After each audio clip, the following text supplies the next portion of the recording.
Hello and welcome to Total Football Analysis's live Serie A coverage.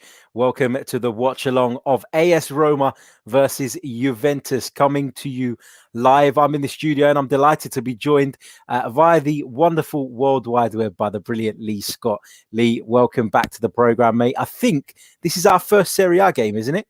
I think so. We both talked about it previously that we both enjoy and follow Serie A, so it's great to start doing a few of these games as these watch-alongs.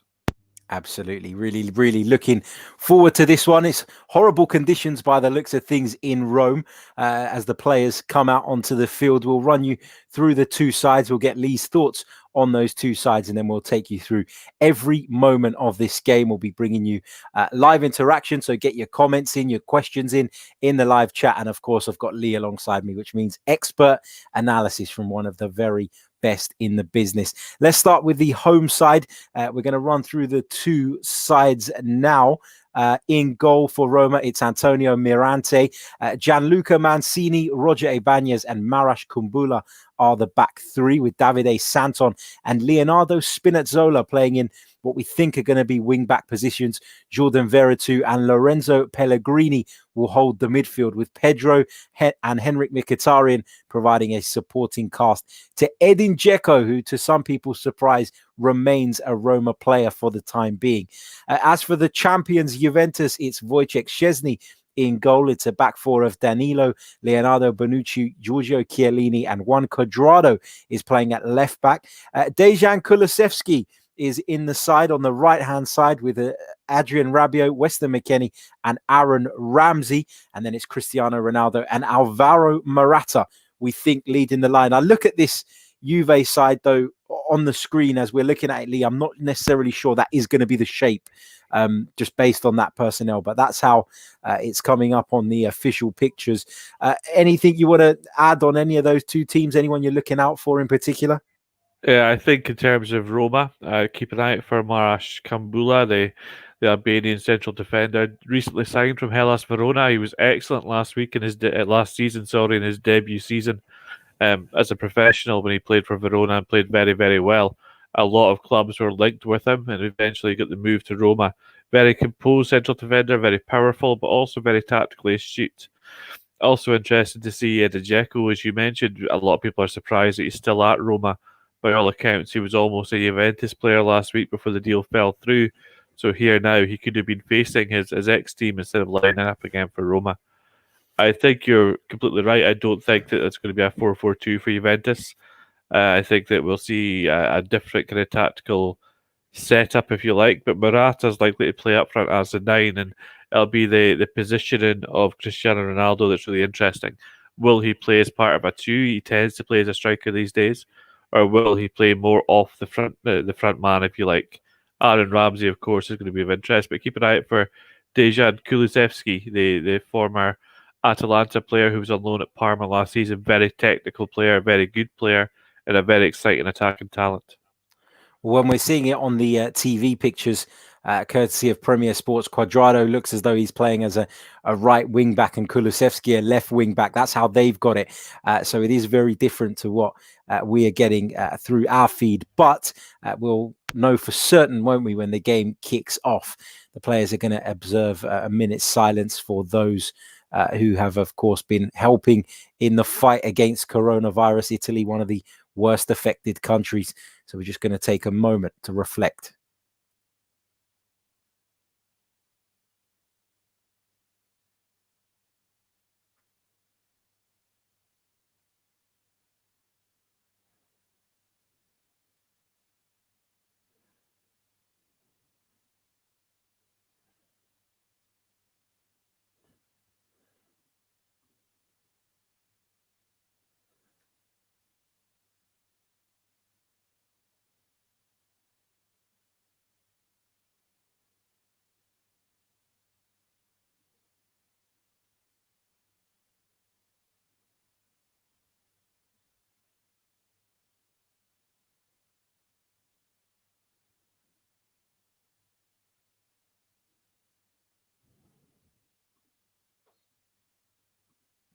Here we are, ready to go at the Stadio Olimpico. It's Roma versus Juventus. Huge game in Serie A here. Paulo Fonseca versus Andrea Pirlo. Lots of talent on the pitch. And after last night's incredible game between Inter and Fiorentina, my expectations have gone up, Lee. How about yours? Oh, definitely. I think that Serie A still gets a hard go sometimes from a lot of people, a lot of casual observers who see it as a purely defensive league or a game where a league where the matches are always close in terms of score. But in truth, it's one of the most exciting attacking leagues in European football. It's also one of the most tactically interesting, which always makes it a good watch for me. For sure. It carries that stigma around, doesn't it, of being the defensive, boring league. But that really, really isn't the case anymore in Italy. It's a wonderful competition with some huge football clubs in it. And that's what I love about it. There's always a big game pretty much every week because there are just so many big clubs. Edin Dzeko just there in the while we were waiting for kickoff. Interesting to see. Do you think he would have been distracted by what's happened in the last few weeks or so? Will his focus be 100% there, in your opinion?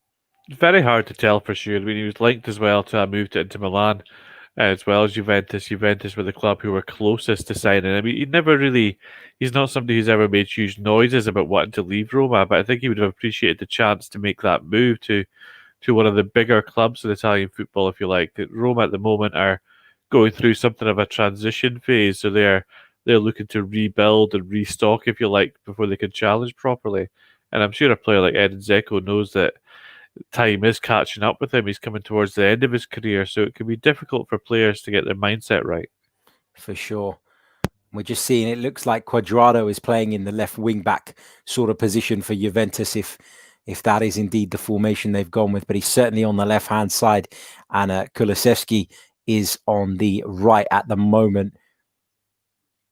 Here is a Spinazzola, ball in field. Edin Dzeko there spreads the play out to this right-hand side where Roma will come forward. Ball into Pedro. Very experienced campaigner is Pedro. Puts a good ball into the penalty area towards Edin Dzeko. Defender got a crucial touch on it there. Roma's still alive here, though. Spinazzola wins his team a throw-in down on this near side. Don't forget, if you're watching us on YouTube, hit the like button. Subscribe to the channel if you're new. Hit the like button on Facebook too. And if you're watching us via Twitter, well, you know the drill there as well. Here is Henrik Mkhitaryan, the former Arsenal man. Armenian international, plays the ball infield, but again, it's cut out by a Juventus defender. Juve pinned back in front of their own penalty area at the moment, though. They've got a chance to push up now that Roma have sent the ball a little bit deeper.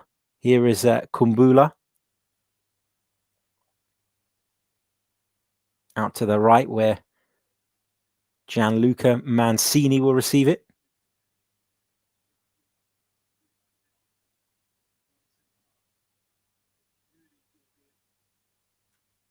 What are your thoughts on Serie A this season, Lee? I mean, everybody finds it hard, I guess, to look beyond Juve for the title. Does it change things, though, now that Andrea Pirlo is in charge? Are they a weaker proposition in your mind? I think it's too early to say that for definite one way or another, to be perfectly honest. I think before the season started, I felt like Inter Milan were the only club, the Internazionale were the only club who could realistically challenge them for the title. I'd love to see the likes of Atalanta launch a serious challenge, but I think that they're perhaps just one level down, if you like, from where Juventus and Inter are at the moment. So between the two of those, I'm just happy to see AC Milan showing some signs of recovery from the troubles that they've had in recent years. So it's looking like Serie A started to retool and restock and become a really interesting league again. Agreed. It certainly is. Big hello to everybody in the live chat at the moment. We've got viewers from all over the world. Big hello to Hugo in Vancouver, to Sherwin, to Tanya, to Melvin. Lots of you in the live chat at the moment. Don't forget, you can get your questions, you can get your thoughts in whilst we are on air, and we'll come to those questions as soon as we possibly can. Over 250 of you tuned in already. We're only 3.5 minutes into the game, so we're delighted to have you guys alongside us. At the moment, it's Roma 0, Juventus 0. Here is Bonucci in possession for the visitors.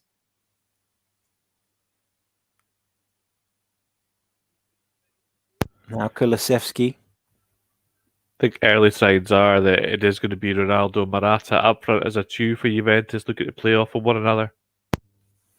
Certainly seems that way, doesn't it? As Cuadrado plays that forward. Looking to release Aaron Ramsey, former Arsenal man, of course. There's a few former Arsenal players on the field tonight. Wojciech Szczesny, Aaron Ramsey, Henrik Mkhitaryan. I assume that's where you went to this game, Harry. It just looked like the standout Serie A fixture to me. I've already done a game today, so I probably wouldn't have picked this had I known that. More talked out, but we're here and we're looking forward to this one. And once the game starts, you forget about all of that, don't you? Here is Aaron Ramsey. Nice work from Ronaldo. Looks to beat his man. He's won his team a throw-in, which he'll take himself. Lovely dummy there, laid on by Alvaro Morata. It's a shot from the angle from Aaron Ramsey with his weaker left foot. Flag went up against the Welshman. Antonio Mirante gathered it with ease, but in truth, Aaron Ramsey was well offside there.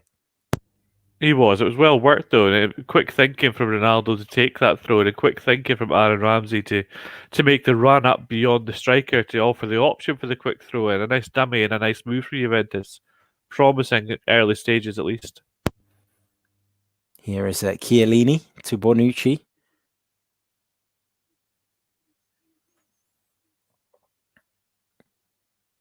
Here is the star man, Ronaldo.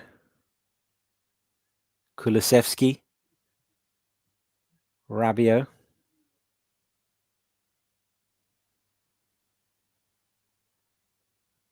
Chiellini plays it forward. Taken down by Morata. The flag's gone up against the former Chelsea, former Atletico Madrid, former Real Madrid, I think, if I'm not mistaken as well, Alvaro Morata. I think he's been at a lot of different clubs, former Juventus, of course, and now back to Juventus again, which is always interesting, especially because he played with Andrea Pirlo while he was at Juventus. So the coach at Juventus obviously fully aware of the player that he's getting in Morata and the limitations and abilities that he possesses. Leonardo Spinazzola coming forward, dispossessed in the end, but that is going to be a feature of Roma this evening, isn't it? Spinazzola is somebody who likes to get forward. He certainly does, but luckily for Juventus, even with Dejan Kulusevski perhaps being a more attacking presence in that right-hand side, Danilo, who's about to take throw in now, he's obviously spent a lot of time playing at right-back as well as centre-back, so he's comfortable coming out to those wide areas if needed. Here is Morata down on this near side, wins his team a free kick. Some fans in the stadium, which is nice to see.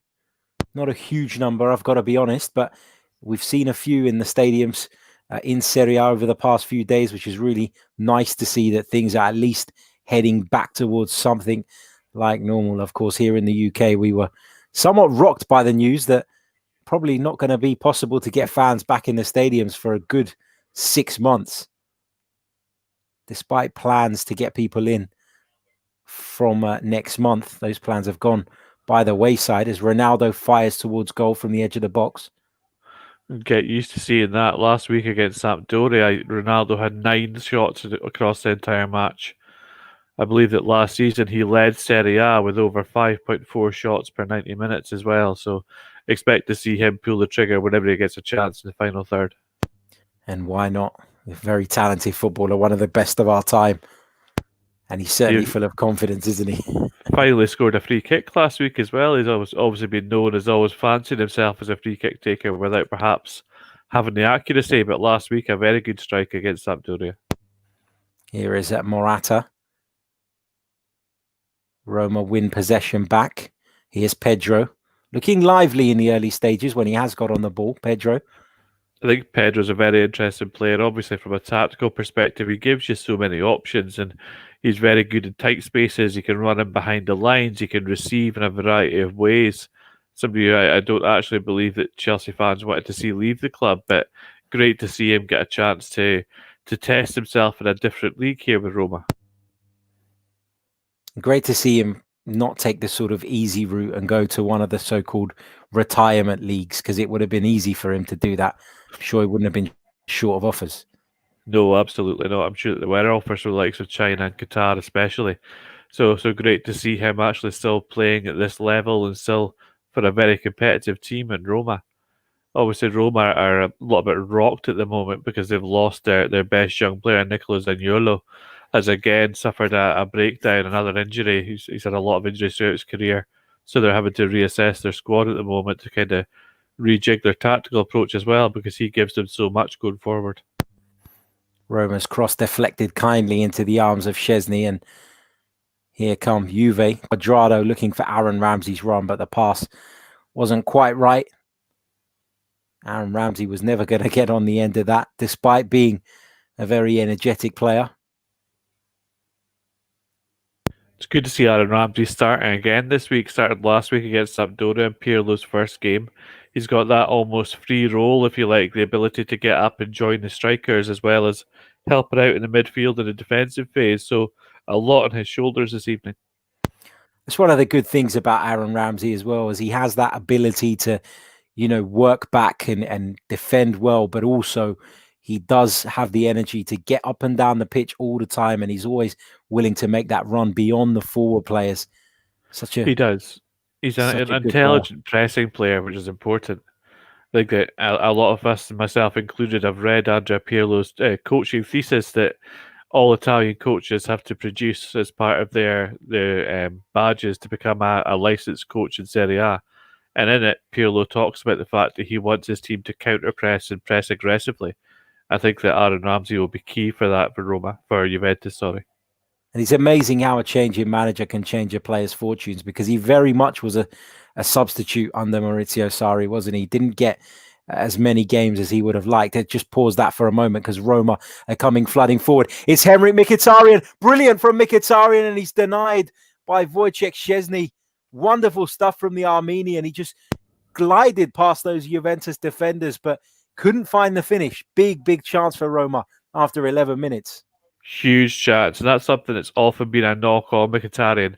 He does a lot of good work in the final third, and there he went straight through the heart of the defence. But then when the opportunity came for him just to pull the trigger and finish past Szczesny, obviously he just he hit the goalkeeper's placing it to the side. A very good run, but just failed at the last moment to find that composure. He got a little bit fortunate, didn't he, with the way the ball cannoned back off of his leg and sort of took him past the player. Wasn't the most deliberate piece of skill you'll ever see. We'll maybe get another chance to have a look at that, but I just noticed that in the replay. But he did pick the ball up in the center circle, drove forward for Roma, did really well, created the space. But Szczesny was on hand to prevent the Armenian from handing Roma the lead. Here he is again, wearing the number 77 shirt. What are your thoughts on these odd squad numbers, Lee? I can't get my head around it. We tend to see it in the European leagues a lot more, but it just drives me crazy. Yeah, I think it's just a feature of the modern game now, to be honest with you. I think that you just have to almost get used to it. I think the worst I ever saw, did William Gallas not wear number 9 for Chelsea? There was he wore number 10 for Arsenal, if I'm not mistaken. Maybe that's what it was. I just remember him having what I consider to be a forward shirt number when he played at centre defence. I just think that it's one of these things, isn't it? It's all commercial possibilities now, so more shirts could be sold, I suppose. Yeah, it was a William Gallas number 10. Arsenal have made some bad decisions over the years, but that is certainly up there. William Gallas with the number 10 shirt. Here's Kulusevski into Weston McKennie.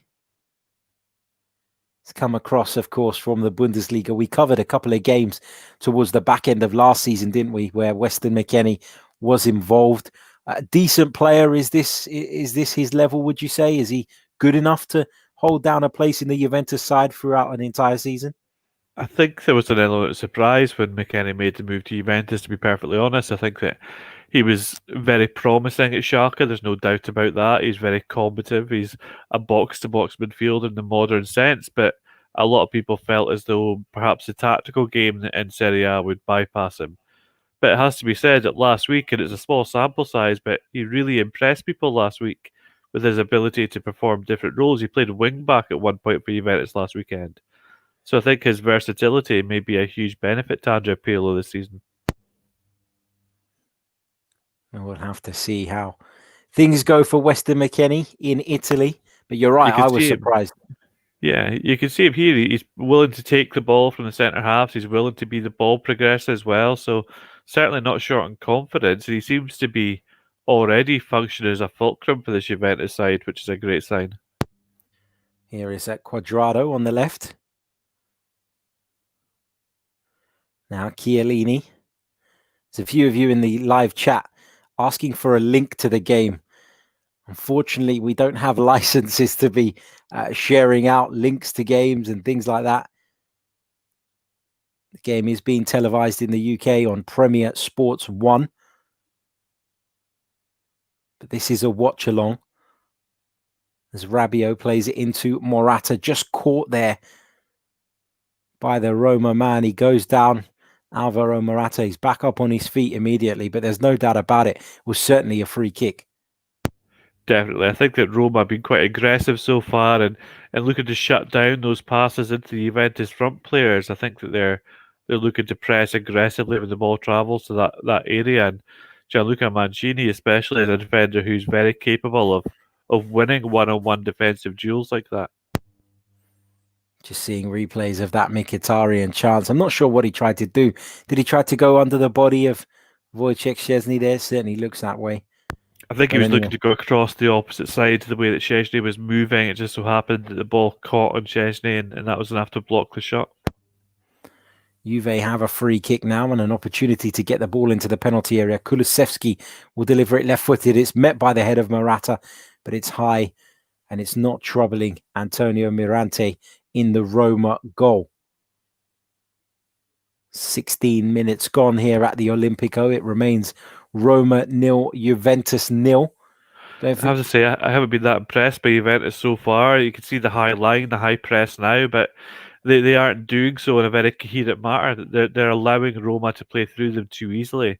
And the attacking phase as well, they just seem a little bit disjointed at the moment. Here come Roma on the attack. Spinazzola with the ball. Mkhitaryan making a move in front of him. Spinazzola cuts inside, fires towards goal. Fortunately for Juventus, it's blocked, and perhaps they have an opportunity now to spring a counter-attack of their own. Here's Ronaldo. Looks to switch the play with his left foot. Straight to Mancini, though. And now Roma are back in possession. Here's Jordan Veretout. Dzeko looks to pick out somebody in the middle, but when Edin Dzeko's not there, it's not often going to be someone sort of occupying the penalty area, certainly not in that position anyway. Don't forget to check out totalfootballanalysis.com. Sign up to the website and you'll get access to some brilliant analysis. I'd imagine there'll be plenty of articles going up on there tomorrow and Tuesday, Lee, based on this weekend's games. Yeah, they're our busiest day. We have a turnaround of 48 hours after the end of a match, the start of a match rather. So if you're looking to read the post-match tactical analysis of this one, have a look on Tuesday. But certainly there'll be lots of pieces flying on the site over the next 2 days. Brilliant. We're also bringing you a live watch-along tomorrow night of Liverpool versus Arsenal in the Premier League. I'm sure Lee's got used to it by now, but I can't always keep my emotions in when we do these things. I think I'm getting used to it now, Harry. The game just feels a little bit disjointed at the moment. I don't know, Roma as well are struggling to really combine and build anything effective in the final third. The game's been slightly slow to get going for me, but I'm sure that all the two teams at the moment, Juventus look like the most likely to make something coherent happen. I like the way that Quadrado and Kulusevski are moving so high in possession. They're the only players who are really looking to provide width in the final third. And then you'll see Aaron Ramsey trying to get around Cristiano Ronaldo and Alvaro Morata to form a almost man-to-man structure against the Roma defenders to force a breakthrough. Szczesny plays it towards Kulusevski, heads it inside, but Roma have picked up possession again. Pedro dispossessed, though, by Danilo. Chiellini into the channel for Morata to run into. He takes it down. Looked as though he'd beaten his man, but he checked back there. Alvaro Morata. Adrian Rabiot and Cuadrado just not quite on the same wavelength there. I think Rabiot's had a difficult time since he joined Juventus from PSG. Obviously, there was a lot of interest in securing his services because he was leaving the French club on a free transfer and he's so highly rated. But there seems to always just be that little bit missing when I watch Rabiot play. There's no doubt in the technique. There's no doubt in the potential, the physical capacity. It's all there, but he seems to just drift in and out of games a little bit too much for me. Here is that Kulusevski. Into Rabiot. Good work from Adrian Rabiot. Looks to play it inside. He's been a bit fortunate with the ricochet. It's come back to him. He's still got the ball down on this right-hand side for Juventus. It's delivered into the penalty area. It's met by Ibanez in the heart of the Roma defense. And it was an important intervention from the Roma man because there were a couple of Juve players lurking in the penalty area. And one of them was Cristiano Ronaldo. Interesting that cross was put in by Danilo as well, who's playing as a right-sided central defender, but he'd moved right up to the corner of the penalty area there. Kulusevski plays the corner short. He'll get it back. Cross goes in, it's deflected, and Juve have another corner. Lots of comments about the fact that I've got no beard today in the live chat. There you go. Look 10 years younger. People can't see me, but you'll be happy to hear that I still have my full beard. So, corner comes in, breaks to the edge of the box. Ramsey heads it back into the mix. Rabiot helps it on. Dzeko's on hand to hook it clear. Roma unable to get out though because Juve have it back. Here's Kulusevski once more. Does well. Pedro snapping at his heels. But Kulusevski's got it back. Plays it inside to Aaron Ramsey. Low across the penalty area. And there was Mancini, I think it was, to deal with it. Sorry, Spinazzola was there.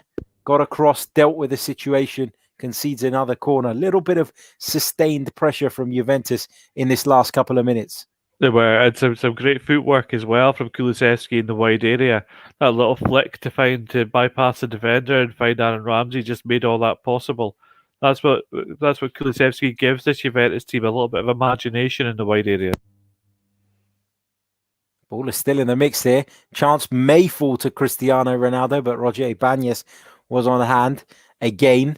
But again, it's a Juventus corner. 22 minutes on the clock. Juventus are just trying to ramp up the pressure now with some sustained possession. This is looking better from Juventus already, just with a little bit more belief. Opportunity to threaten Antonio Mirante's goal again. The corner comes in towards that far post. Chiellini back across the penalty area and headed towards goal there by Danilo, I think it was. Forced a save out of Mirante. The flag was up though. Just see that again. Chiellini heads it back across. He and Bonucci were both offside, to be honest. Just too slow to come out. Something that's quite easily done, but a little bit more sharpness from the other defenders there. That would have been a very good opportunity from Juventus.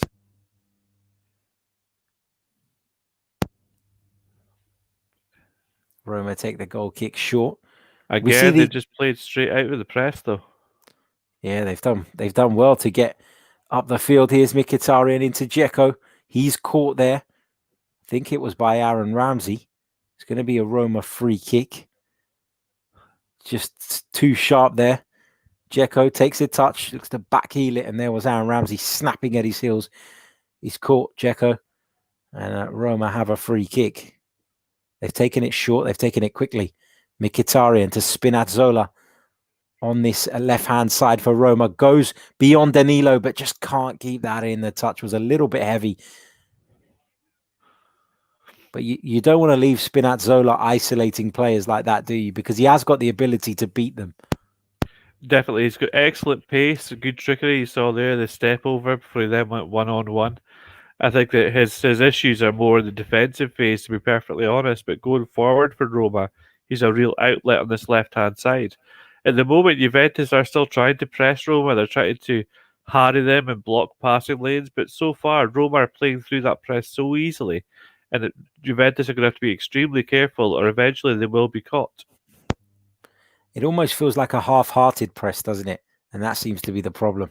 Yeah, which can be the case sometimes when a new coach comes in who wants to press in a very specific way. It takes time for that to be implemented fully. And last week they did it well against Sampdoria. They pressed in central areas especially very well and forced Sampdoria down the wide areas. But here so far, Roma are bypassing that even with central passes.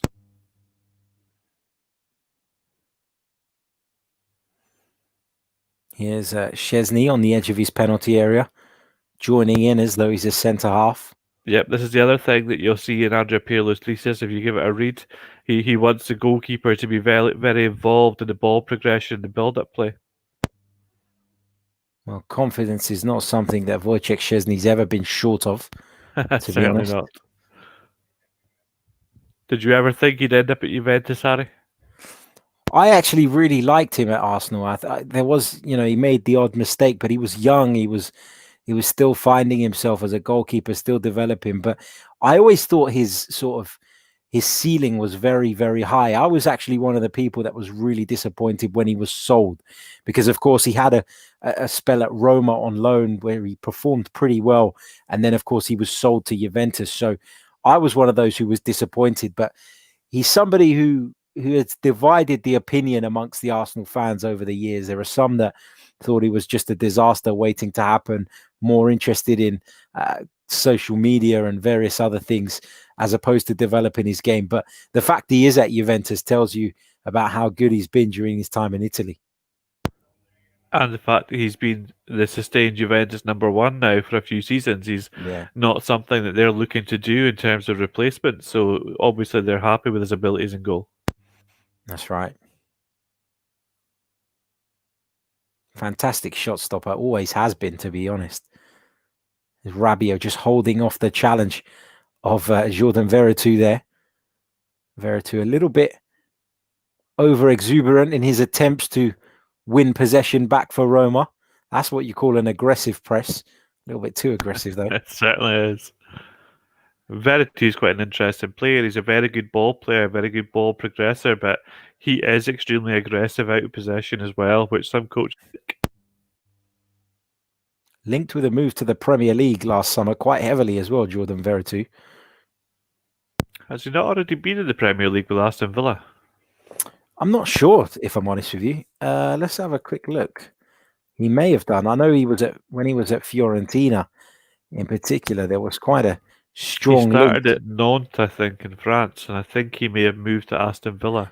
You're right. He made 25 appearances for Aston Villa. But it was last summer, if I'm not mistaken, he was heavily linked with a move to Arsenal. There was a lot of talk about that, but it never materialized. There were question marks among some as to whether he was at that level or the level that Arsenal needed. It's interesting because at that time, Aston Villa signed an awful lot of players and they were criticised after they were relegated. But those players have since gone on to do very, very good things. You look at Jordan and Mavi, a number of other players as well they signed who went on to bigger and better things. So obviously there was something there in the way they were recruiting at the time. There was just no patience at the club. Indeed. Here is Kumbula into Spinazzola. Forward towards Dzeko. Oh, Dzeko's been brought down there by Chiellini. Interesting one here because, he's giving it the other way, the referee. He's given the free kick to Juventus because from what we saw, Dzeko certainly got on the right side of Chiellini as far as he was concerned. But did he use illegal means to get there? I'm not sure he did. I think he pushes back. If you watch it here, he pulls Chiellini towards him and then tries to push him off. And in that movement, it's very, very intelligent movement because it makes it then look as though Chiellini's barging into the back of him. I think he was trying to buy a free kick and buy a sending off there, to be perfectly honest. you'd be a far better referee than me, Lee, because I'd have given that the other way on first viewing. But you're right, having seen the replay, Dzeko knows exactly what he's doing there. Yeah. Experienced centre forward, just Very. He just tries to pull Chiellini into him. I think he knows that he doesn't really have the pace. The thing is that Chiellini doesn't really have the pace there either, so it would have been just a very slow battle towards the goal if it just kept going. would have felt like an age, wouldn't it, before those two got near enough to the goal. Here is ball into Dzeko's feet. He takes this. He's inside the Juve penalty area. Looks to cut it across towards Pedro. The ball breaks to another Roma player. There's appeals for a penalty. The referee took a little bit of time to think about it, and he's pointed to the spot in the end. Yeah, absolutely. I don't think there's any doubt there. I think it's Rabiot. If it hits the hand, you saw the ball very clearly. Not even one of the easy, soft ones that we've seen given in the Premier League over the last 2 weeks. That looks like a definite handball to me. Adrien Rabiot is the man who's been shown a yellow card for a handball, and Roma have a penalty on the half-an-hour mark. It was struck towards goal by Jordan Veretout. There's no doubt about that. Rabiot's hand was up, it was out, it was extended, and he's certainly preventing the ball going towards goal. No doubt about that decision. His hand was at head height. There's just no way. I don't even know why he makes that unnatural movement. Always going to be a penalty in that situation. It's Jordan Veretout who's going to take the penalty himself. Veretout versus Szczesny. Half an hour on the clock. Can Roma take the lead here at the Stadio Olimpico? Referee blows his whistle. Veretout steps up. Veretout just puts it past Wojciech Szczesny, just about. Roma are in front at the Olimpico. It's Roma 1, Juventus 0, 31 minutes on the clock. Jordan Veretout from the penalty spot after Adrien Rabiot's handball. It's his 20th goal in Serie A, Jordan Veretout, but he was slightly fortunate because Szczesny may be a little bit disappointed having watched that back. He may feel he should have done a little bit more. Yeah, I think so. I think that Szczesny guessed the right way. He got down well, got down quickly. The penalty wasn't hit with any great pace. I think that Szczesny actually got a touch on it and deflected it into the corner of the goal. Now, though, we're in an interesting situation within the match because now we see Andrea Pirlo behind in the first time in his coaching career. How now does he make the changes to ensure that Juventus are able to get back into the game? I think Jordan Veretout, having watched that again, is very fortunate because it's not in the corner. It's not struck with any particular power. And Wojciech Szczesny does get something on it, but unfortunately for him, he turns it in off the inside of the post, and Roma are in front. Here is Danilo, long ball forward. Hooked up in the air there by Marash Kumbula. Albanian defender. Somebody you highlighted in the pre-match, Lee, somebody you've been impressed with? Yeah, I think last season, especially at Verona, he was excellent. He was easily their best player for me across the course of the season. And for somebody so young who was making his real debut in Serie A, that was really impressive.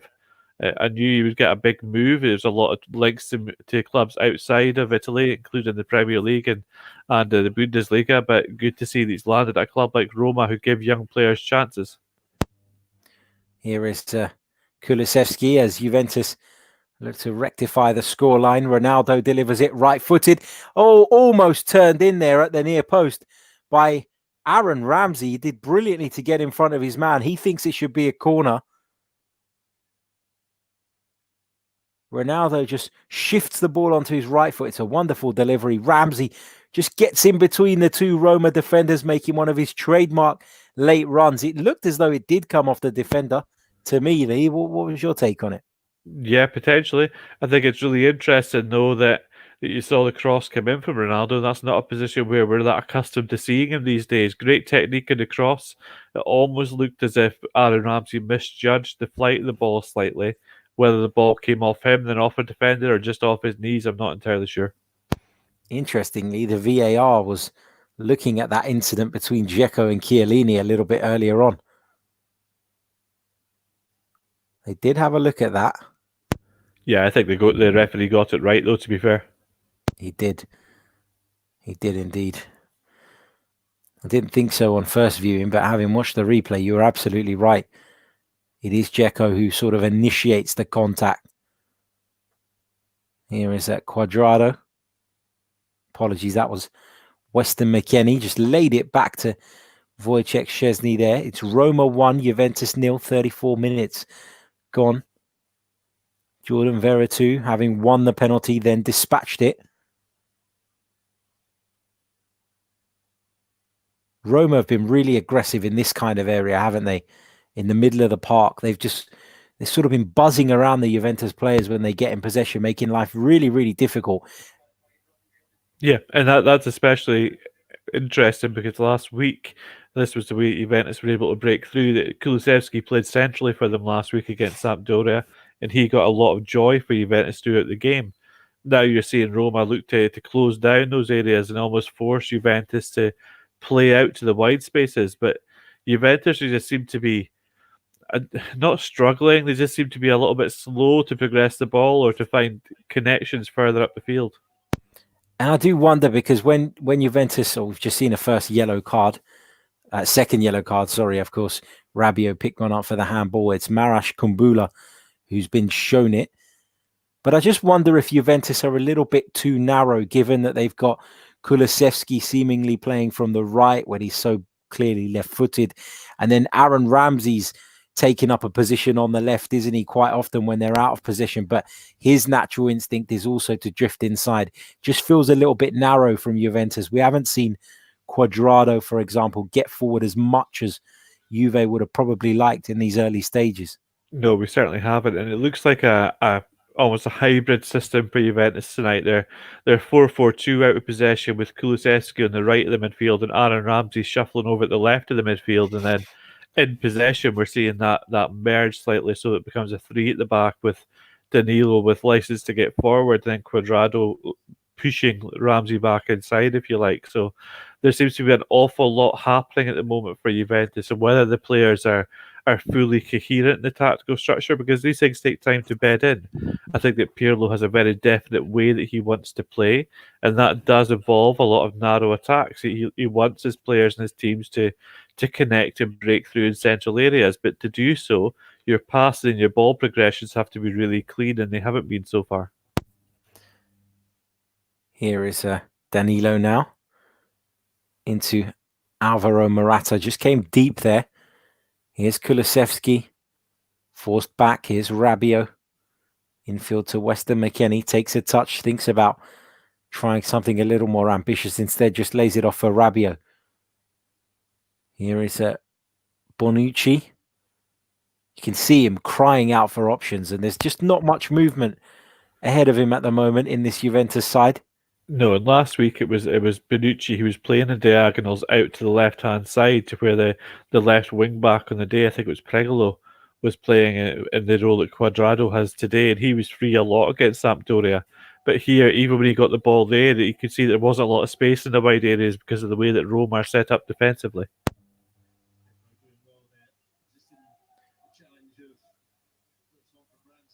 Just seeing Pedro go down under the challenge of a couple of Juventus players. Fast approaching half-time. No sign of a response from Juve as of yet. But they've got so much talent that you wouldn't put it past them.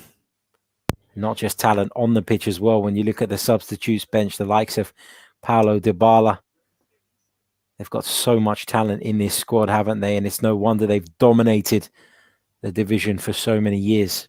Yeah, massively slow. They've recruited really well. I think that it would be interesting to see Dybala in this game. Last week we saw Ronaldo play as the 9 on his own with Kulusevski and one other playing in the hole behind. I think it was Aaron Ramsey for periods of the game. And we really need something like that again so that Juventus can get options centrally between the lines and not just up against the Roma defenders. I think that Dybala would be interesting in this Juventus system and perhaps would offer something different. You just see a replay of the penalty once again. Lee, what's going on with Rodrigo Bentancur? Because he's a player that I really liked and looked as though he had and I'm not saying he doesn't have a future at Juventus, but he looked as though he was going to be very much a mainstay at one stage. But he seems to have fallen out of favour. He's not in Andrea Pirlo's starting 11. Are you surprised by that at all? I'm not entirely sure if he's perhaps not fully fit. There was a lot of talk when Pirlo took over that Bentancur would be the key player in the Juventus midfield, and certainly for my money, he'd be better in that double pivot than either Weston McKennie or Adrian Rabiot. So I would like to think that Bentancur will make his breakthrough again at Juventus under Pirlo. A player who, like you, I've got a lot of time for. I think he's excellent on the ball. Very clever player tactically and in possession as well. I didn't get that. So hopefully he will get to the point where he comes back into this team. But the same thing can be said of Artur, the player that they've signed this summer from Barcelona. You would think that there would be a place for him in this team eventually, but where that is, nobody knows for sure.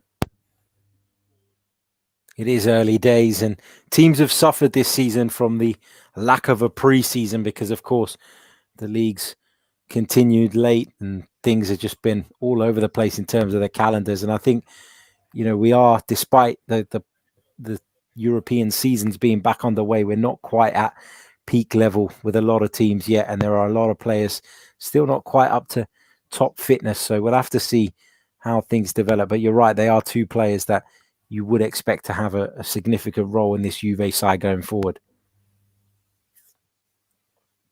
Here is Bonucci. Back to Szczesny. Very confident about stepping into that, almost like a third centre-back, isn't he? Yep, that's exactly what Pirlo wants from him. He wants him to play. You can see now he's receiving the ball outside his penalty area in the progression.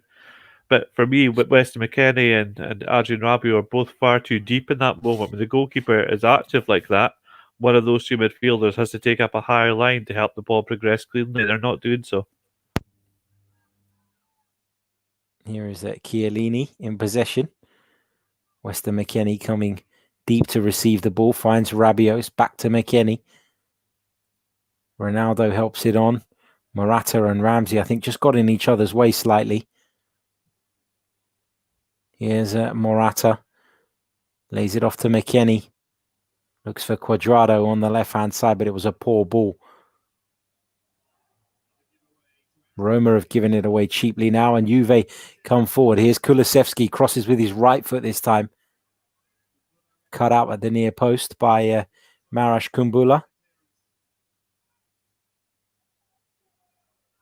Pellegrini. Ball played forward towards Henrik Mkhitaryan, but dealt with by Danilo, and the ball's all the way back with Wojciech Szczesny now.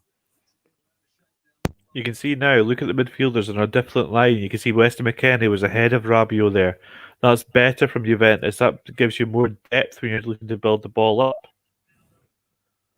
Ronaldo will chase that, but Mancini will just guide it back to his goalkeeper. His clearance was a long one and a bit of an aimless one, and Juve have it back now. Cuadrado looking to retrieve this, looking to keep it in for Juventus on that far side. Ronaldo now driving into the Roma penalty area, looking to create space, and the referee's pointed to the spot. It's another handball, and it's another penalty. I think it was Davide Santon who the ball seemed to cannon off, was it? No, it was, I'll tell you now as the replay comes on. No, it was Lorenzo Pellegrini. Had his arm down, but his arm was extended. And I guess by the new directive, you can't not give that. They're making their body bigger. That's the problem. That's what the authorities are saying they can't do anymore. You can't use your hands to make your body bigger. That's exactly what he did there. He blocked the ball clearly, and it's a clear penalty. Chance for Juventus to level just before half-time. No surprise that Cristiano Ronaldo is standing over the ball for the Serie A champions. It is going to be Ronaldo against Antonio Mirante. The referee just making sure people are standing where they should be standing and not encroaching. Juve with a chance to level. It's Cristiano Ronaldo. It's 1-1. Juve are back on level terms right on the stroke of half-time. A penalty calmly put away by Cristiano Ronaldo. His 54th goal in Serie A. Roma will be kicking themselves. They will be. The penalty was no better, to be fair, than the penalty from Veretout for Roma. Again, it wasn't in the corner. Again, it wasn't that hard. The difference was that Ronaldo sent the goalkeeper the wrong way. Good shape in his run up, and he finished it nicely in the corner. I think that Juventus have been let off slightly here. I think that if Roma had got to half time 1-0 up, they could have had a chance to regroup and go again in the second half. I don't think Juventus particularly deserved this goal, but then again, that's just the way football goes sometimes. That's right. They certainly haven't been anywhere near their best, Juventus, and you'd argue that Roma had been the better side up until that point, but opportunity comes along.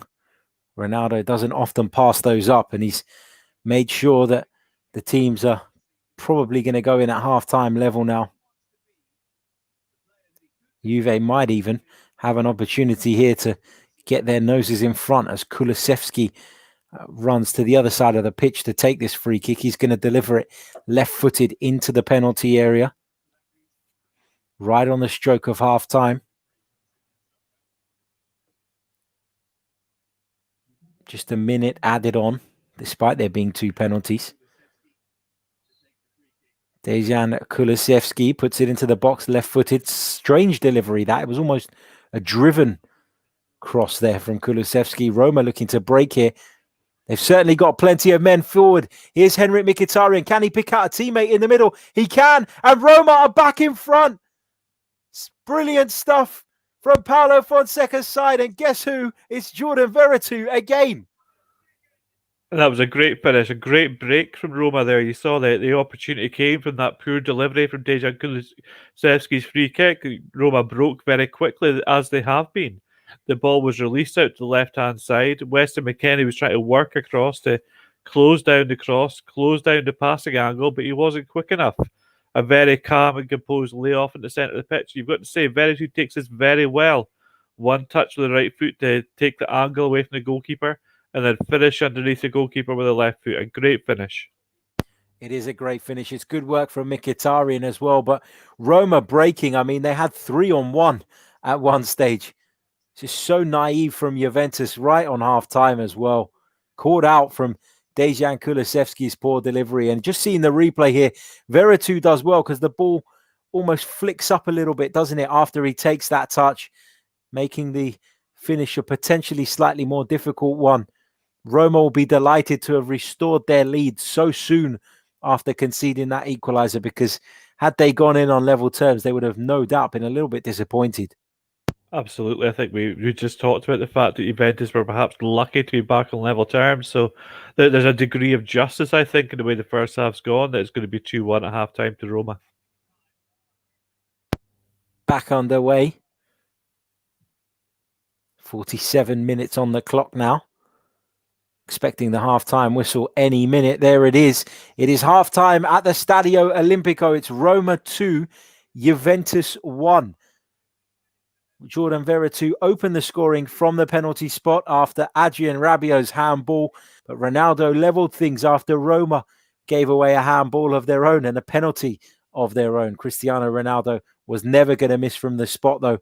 But it only took a few moments for Roma to restore their lead. A devastating counter-attack with Henrik Mkhitaryan squaring the ball to Jordan Veretout, who with one touch lined himself up for a brilliant finish. And it's Roma 2, Juventus 1. Been a decent game, decent watch, Lee. Plenty of action. A lot of action, I think, but a lot of questions to be answered as well. I mean, you touched upon quite rightly the fact that clubs are suffering a little bit from the lack of a pre-season, and it is still very early in the Serie A season. This is only match day 2.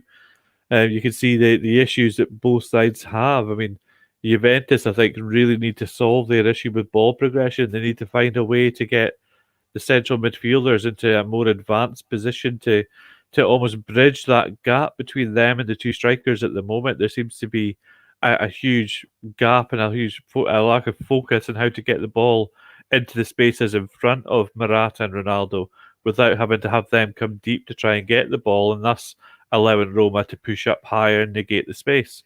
I think that Roma have done well. They've hit well on the break a few times. They've played through the press. They've access to wide areas intelligently, and they deserve to be ahead for me. They do indeed. Let's take you guys through some of the scores from around Europe, from some of the big leagues earlier today. Let's have a look. Of course, from the Premier League, Sheffield United 0, Leeds United 1. Another win for Marcelo Bielsa's side, their second consecutive victory. Lee, I know you're a massive fan of Marcelo Bielsa, so just quickly, he'll be delighted, won't he, having 6 points on the board at this point?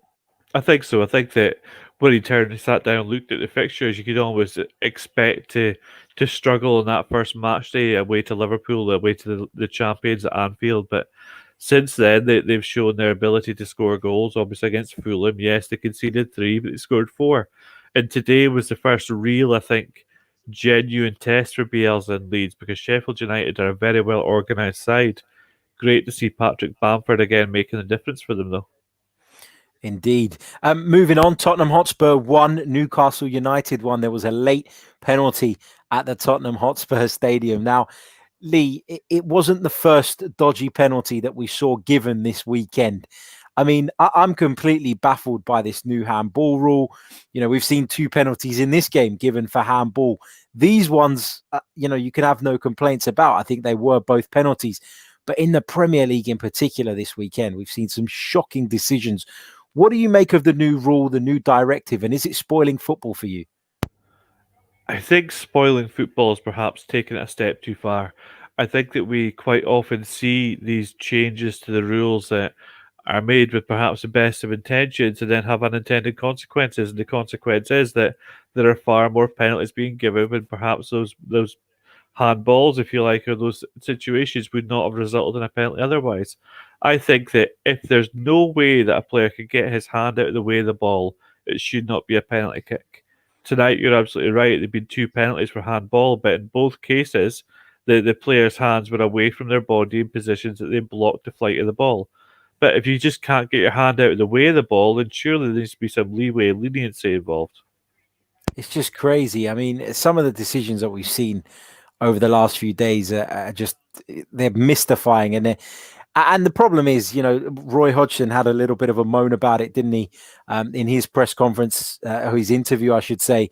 And he said that all the managers should get together. And interestingly, even Steve Bruce, who was on the receiving end of one of those decisions, from a positive sense, in the sense that it gave his side a chance to earn themselves a point. Even he has said today, or this evening, that actually something needs to be done about this. Can you see them going back on the law, though? I just can't see it, especially not mid-season.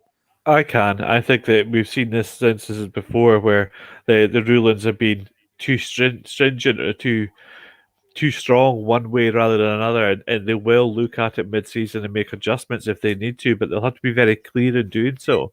The referees and the people in charge of making those choices need to sit down with all the clubs at each level and each individual league and explain exactly what the expectations are for players. But if you do make that change mid-season, Lee, is there not a danger of, then you get those who have suffered from it earlier on turning around and going, well, that's not fair now, is it? Because that would have been a penalty 6 months ago and now it's not. Is there not a danger of that, of upsetting the apple cart, upsetting people and finding yourself in a situation where teams are being relegated and complaining that actually they had to deal with one rule whilst others didn't? I don't know. I do see where you're coming from, but I think that from an overall standpoint, from looking at the clubs and the reaction so far from coaches, from players, from pundits, I think that they will make that choice, and clubs will just have to be aware that they're now operating under a slightly different set of circumstances than they perhaps were at the start of the season. But overall, I think that would be a positive, and that would be looked at by these clubs under a positive light. Indeed. We'll have to see what happens with that, but there'll certainly be plenty more discussion on that, I'm sure, in the coming days. Elsewhere, Manchester City 2, Leicester City 5. Pep Guardiola's side thumped at the Etihad this afternoon. Of course, Leicester City awarded 3 penalties in that game. Lee, what's your take on Pep Guardiola and his Manchester City side at the moment? Are they in danger of sort of falling further behind Liverpool? Do you think they can mount a challenge this year? What's your feelings on them? Do they need a fresh rebuild? My feeling at the start of the season was that Manchester City would end the season as champions. I thought that they would come out this season firing at being disappointed last season when Liverpool won the league. I think that there's a slightly slight change to the tactical system now. You're seeing Kevin De Bruyne almost playing as a 10 as opposed to playing as an 8 today. You saw almost a double pivot of Fernandinho and Rodri in the centre of the midfield, and it felt like something was certainly missing from Manchester City. I watched the game earlier on, and there just didn't seem to be that attacking output that you expect from City, despite a great finish from Riyad Mahrez early in the game. I think 3 penalties against you never help, and there's again arguments against one or two the decisions by the referee, perhaps, but I don't think spending money for Man City at this point is the answer. I think that they need to find solutions within their own squad, which they can do. Gabriel Jesus and Sergio Aguero are both injured, but Raheem Sterling could play as a 9.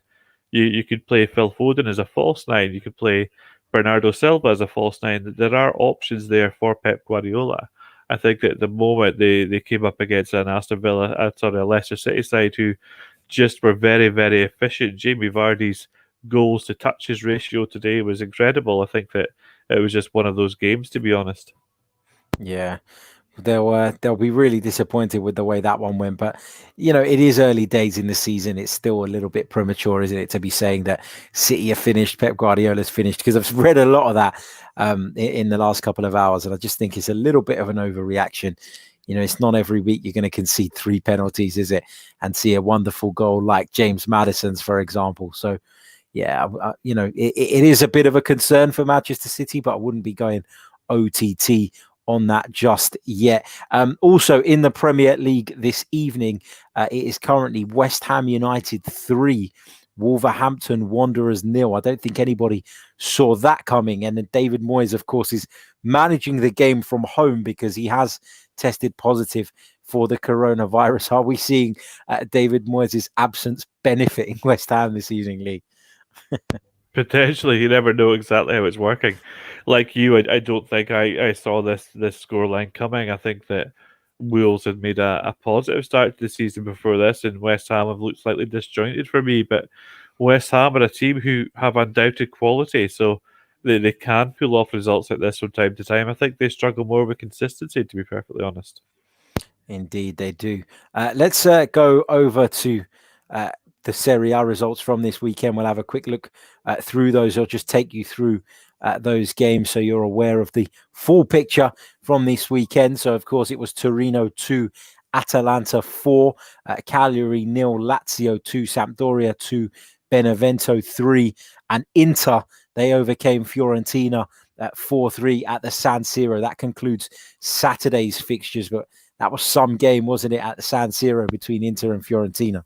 Hugely so. I think that, again, a lot of people, myself included, felt that Inter would be the closest challengers this season to Juventus. So to see Fiorentina giving them such a scare was an eye-opener, to be honest. But again, a mark of a great side is the ability to find ways to finish and find ways to see out the game. And that's exactly what we saw from Inter this match. And again, Romelu Lukaku was the difference.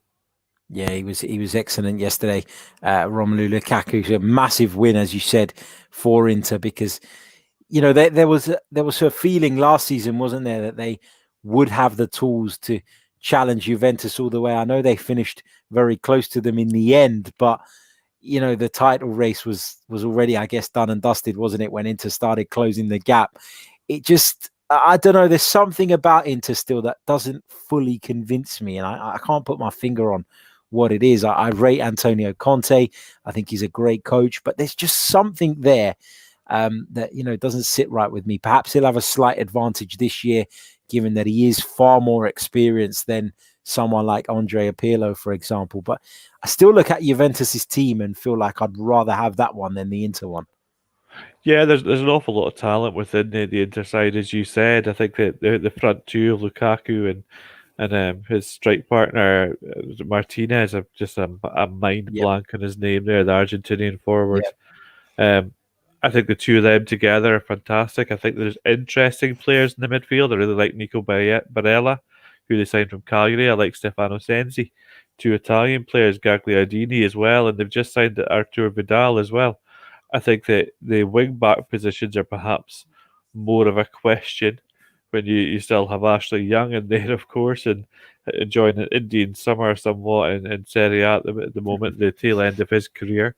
But I think that part of the problem perhaps rests with the fact that Conte is so hot-headed as a coach. He was, by all reports, close to walking out of the club in the summer before deciding to stay and see out this season again. So there's always that risk that something will go wrong for him, and he'll blame it on the players or blame it on the lack of spending. And to be honest, this Inter squad has got the quality to challenge Juventus. Yes, I think Juventus perhaps have the edge in terms of overall quality, but don't sleep in some of these Inter players who are perhaps slightly less well known.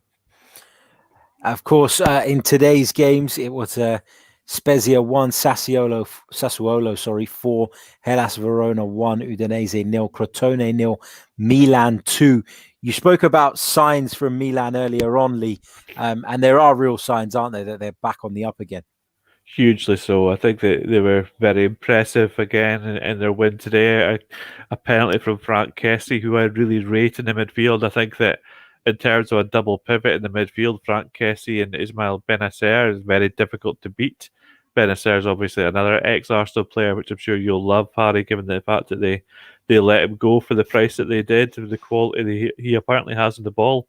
And talking about older strikers doing well, the likes of Edin Dzeko tonight, Cristiano Ronaldo, but you can't forget that Zlatan Ibrahimovic is still doing the job at AC Milan. He's been fantastic since he went back to Milan again for a second stint, and his ability and his ability to bring more out of his teammates as well. I listened to some people, I think it was Gabriel Marcotti, saying that he just has this ability. He just gives his teammates a look on the pitch, and they raise their game if they made a mistake because they're all terrified of him because he has this aura around him. And I think that it's great to see Milan starting to build back up to the kind of place where you and I, Harry, can really remember them being. They haven't been in the Champions League now for I think half a decade, which is far too long for a club like Milan. It's unheard of, isn't it, for a club of that size? But yeah, we're almost ready to go again for the second half. Lee, how do you see this second half playing out? I hope that Roma, for the sake of the title race, will hold on here, but there's still a long way to go, and Juve have the quality to get themselves back in this, don't they? They do. I touched upon the fact that when Roma went a goal up, this is really the first test that we've seen from Andrea Pirlo. And yes, it's only the second game, but it's still a test nonetheless. He's got to find a way now to affect the game as a coach, to make those tactical tweaks and slight changes to the system that take advantage of what Roma are giving them. I really think that they need to find a way to find a player who will play as that link between midfield and attack at the moment. Aaron Ramsey's played well, he's shown good flashes, but he isn't doing enough for me to collect the ball in dangerous areas before then moving the ball forward. I think that they need to rely on Morata a little bit to stretch behind the Roma defence to stop them from playing that high line at the moment. Roma's defensive line looks too comfortable against Morata and Ronaldo, and that's really where the game's going to be now. You're going to see Juventus looking for ways to affect that defensive line, and so far they haven't shown any signs of it. Whether that leads to the introduction of Paulo Dybala, we'll see in the second half. I think that at the moment there are a lot of questions that Juventus need to answer, and I'm really interested to see exactly how Pirlo approaches this. Incidentally, West Ham United have added a fourth. It's now West Ham 4. Wolverhampton Wanderers 0. Shock result indeed for David Moyes' side, but a positive one nonetheless. We're almost ready to get back underway here at the Stadio Olimpico. The two teams are back out on the pitch. Juve will be eager to get things going again, to try and put things right. The rain is falling in Rome. It's been a horrible day. I sent something to Lee earlier on with the covers on the pitch. They had the covers on the pitch earlier on from fear of it flooding, and Andrea Pirlo's got his big jacket on now to try and battle against the elements as this second half prepares to get underway.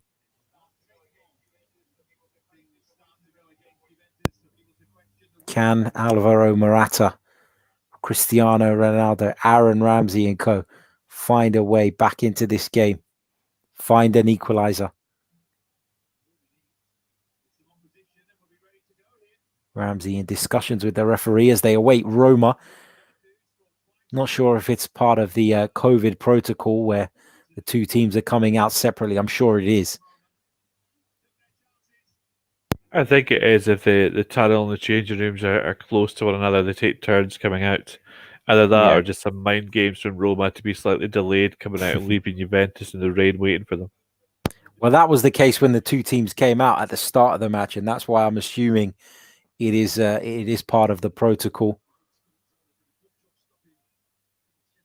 Of course, it's very important that the protocols are followed so that we can keep the game of football rolling still without going back. Almost ready to get back underway. The two teams lined up, referee doing his final counts. Here we go, back underway at the Stadio Olimpico. It's Roma 2, Juventus 1. 2 goals from Jordan Veretout, who doesn't score that often, to be honest. You'd have got huge odds on Jordan Veretout to score 2 goals tonight, that's for sure. Here is Chiellini. Here's Weston McKennie. Loose pass to Rabiot there, put his teammate in real trouble, and Pellegrini manages to retrieve possession for Roma. Here's Spinazzola coming forward on that left-hand side. He's going to put the ball out because his teammate Pellegrini was caught there. He's in some pain.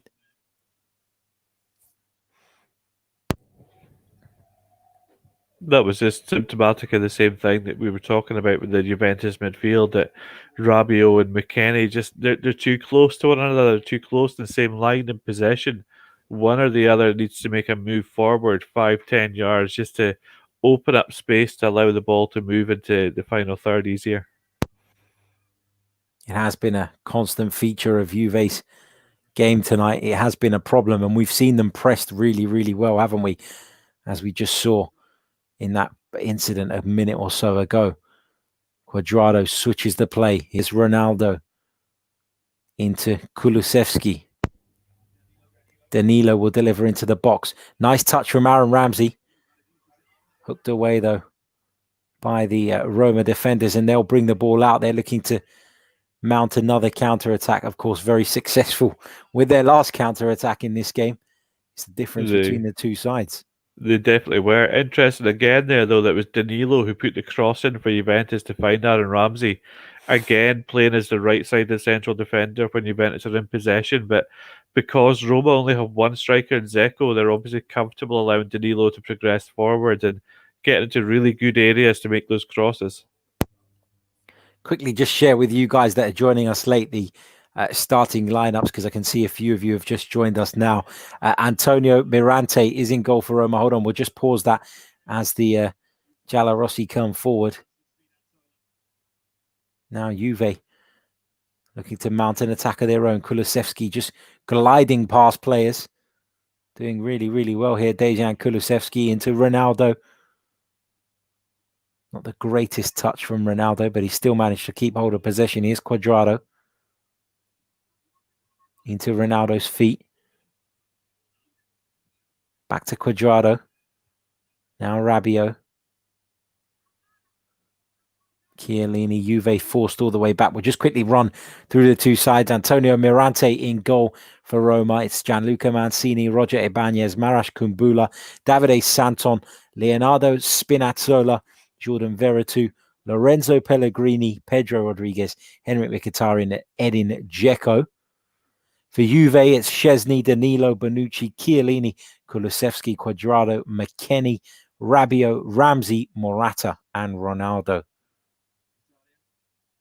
Mkhitaryan just penalised for a foul there.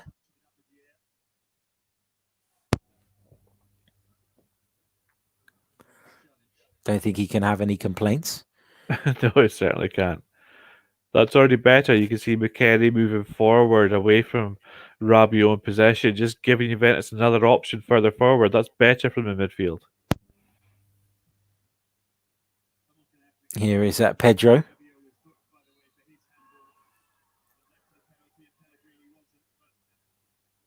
Rabiot just penalised there for a foul. He has been booked, Adrian Rabiot. It is a foul on Pedro, but I'm not sure it's worthy of a second yellow card. No, I don't think it's worthy of the reaction of Pedro either. He bought the free kick. That should have been enough, to be fair.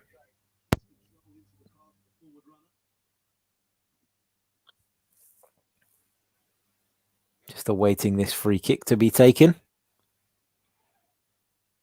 49.5 minutes on the clock.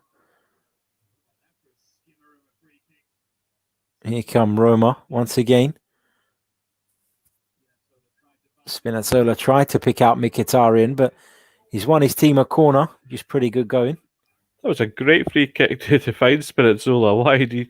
The ball was just fired out really low. We all expected a higher crossfield ball, but the trajectory in the ball was really low, just above the ground, and it found Spinazzola perfectly.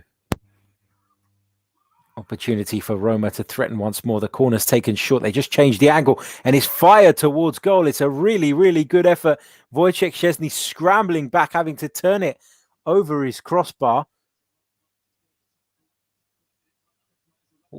I'm not sure who it was that had the effort. Was it Spinazzola himself? I think it might have been either him or Pedro. I'm not sure. It was a dipping effort. It was going towards that far corner. Roma have another corner as a consequence. Opportunity for them to get the ball back in the box. Pellegrini delivers, met by the head of Dzeko, but it's high and it's not threatening Wojciech Szczesny's goal at all.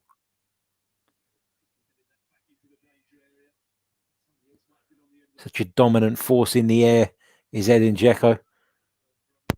Very hard to deal with. Here's Ronaldo carrying the ball forward for Juventus. Tries to slip Morata in, but Roger Ibanez was alert to it. It's in danger of losing the ball here now. They're in a very dangerous area. It's one his team are throwing, but it's not a position in which they particularly want one. No, but that was better for Juventus in terms of the way they progressed the ball. You just see that when Ronaldo got the ball in front of that Roma defensive line, he was looking for Morata to use his pace to break beyond, and Morata just seems to be off the pace slightly in terms of his ability to make that run. You almost need somebody with just a little bit more acceleration to complement Ronaldo a little bit more.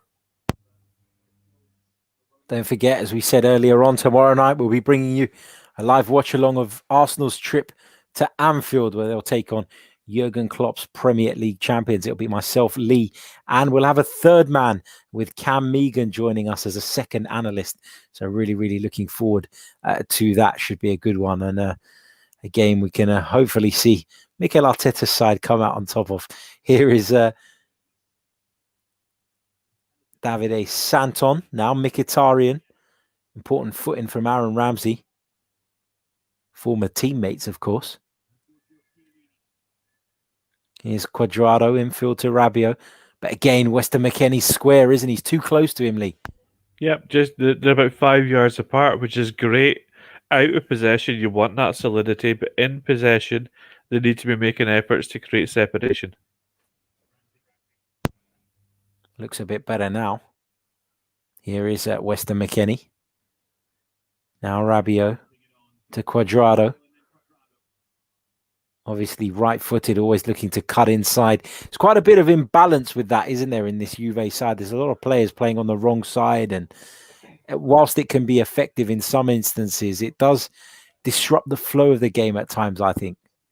Yeah, against a back three as Roma are playing, especially because it becomes a back five out of possession very quickly. They need to be looking for these wide players to stretch the pitch a little bit more and move the Roma defensive line out, just to create a little bit more space for the attacking players to play into. At the moment, both Kulusevski and Cuadrado are always looking for that movement back inside, which is great and effective in some cases. But against this specific defensive system that Roma have, you really need them to be playing on the side of their stronger foot so that they can threaten at least to go outside. Even if they do come inside, sometimes that threat is enough. But Cuadrado especially is so incredibly right-footed that Roma are comfortable in allowing him the wide space, if you like, because they know he'll continuously look to come back inside. Lorenzo Pellegrini just shown a yellow card there as well for his challenge. Back underway. Here's Cuadrado into Rabiot. Back to Chiellini.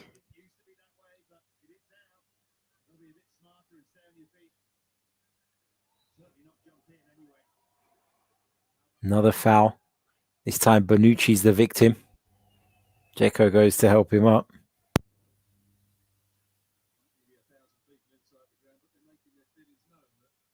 Dzeko just a little bit late in the challenge there. Nothing overly malicious, but it was late. Bonucci was quite happy in the end to get the foul there because he really didn't make a pass that was going anywhere positive for Juventus. Here is Kulusevski.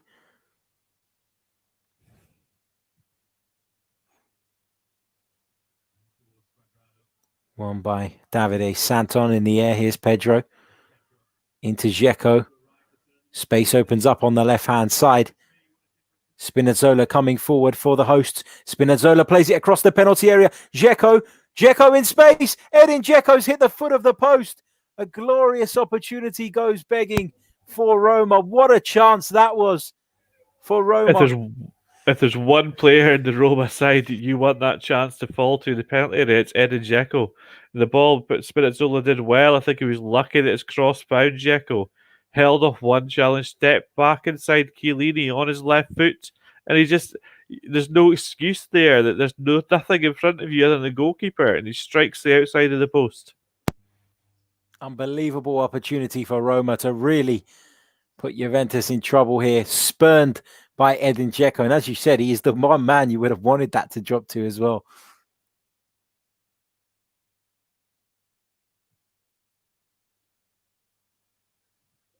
I've got to be honest, Lee, I put a little bet on at half time where I put under 3.5 goals in this one. So it's in my interest that another goal doesn't go in between now and the end of this one. But it's still early on as that ball's played into Alvaro Morata.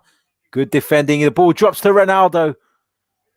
Another opportunity goes begging, this time for Juventus. Ronaldo never really made the contact he would have hoped with that one. He didn't, but there was far more time than he had more time than he thought, I think. You can see here as the ball drops to him, there's no Roma player within 6-7 yards.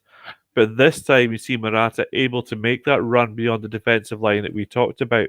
That's the run he needs to make more often in the channels to create separation and give Juventus an opportunity to play that through ball. That puts the defensive line in much more jeopardy for Roma and makes them think about their positioning. And as the ball breaks across, Ronaldo had acres of space and acres of time, but he didn't take either. He just snatched at the shot. Dzeko and Chiellini involved in a little bit of an exchange again. Two very experienced campaigners looking to take advantage wherever possible of one another. Going to see a double change from Juventus. Morata is one of the players making way. Douglas Costa will come on, and Weston McKennie is also being replaced. He's being replaced by Artur. Certainly more creative, isn't he? The former Barcelona man. Then Weston McKennie. More creative, less mobile.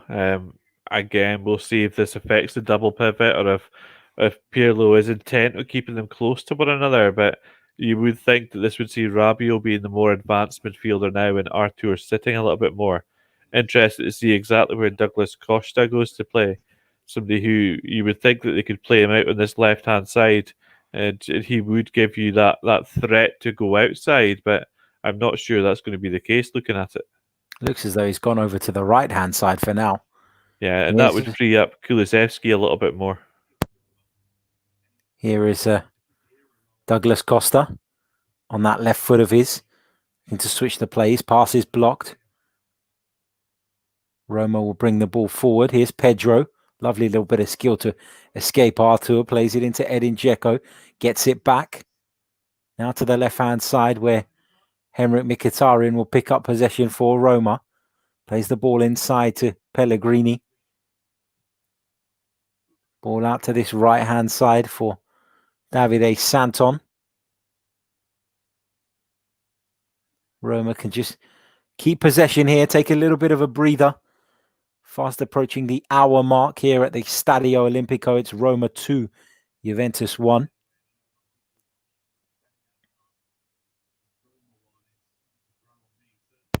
certainly looks as though Kulusevski's been released now to go and play almost just off of Ronaldo to give a little bit more depth to the attack there. It looks like Douglas Costa is going to go across the right-hand side despite being very left-footed, so Pirlo is obviously intent on keeping that wrong-footedness on his wide players. Some coaches prefer it, don't they? Yeah, and again, referring back to that thesis that I talked about that you can find online, if anyone's interested in reading it, get in touch with me on social media and I'll send you a copy. But in that thesis, he talks about the fact that he wants his sides to play with a central focus. So playing your wide players in that way so that they're always looking to come back inside certainly makes sense and fits into that model.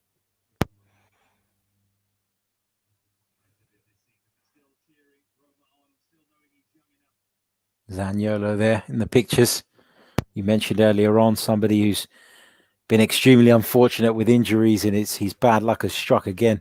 Yeah, hugely so. Such a talented player, and a player who really has the ability to become the leader of this Roma side when Dzeko does eventually move on.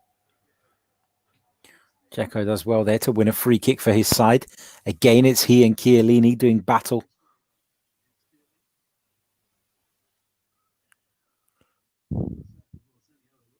Don't forget, guys, get your questions in the live chat. We will pick up some of those between now and the end of the broadcast. If you're watching us on YouTube, give the like button a press.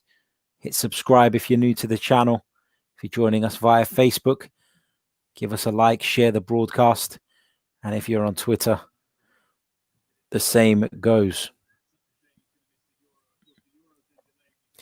Topher in the live chat asks how Aaron Ramsey is doing tonight.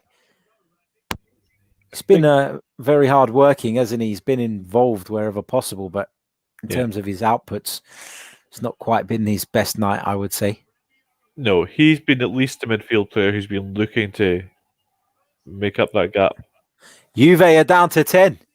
Juve are down to 10. Adrien Rabiot has been shown his second yellow card, and it has been coming in truth.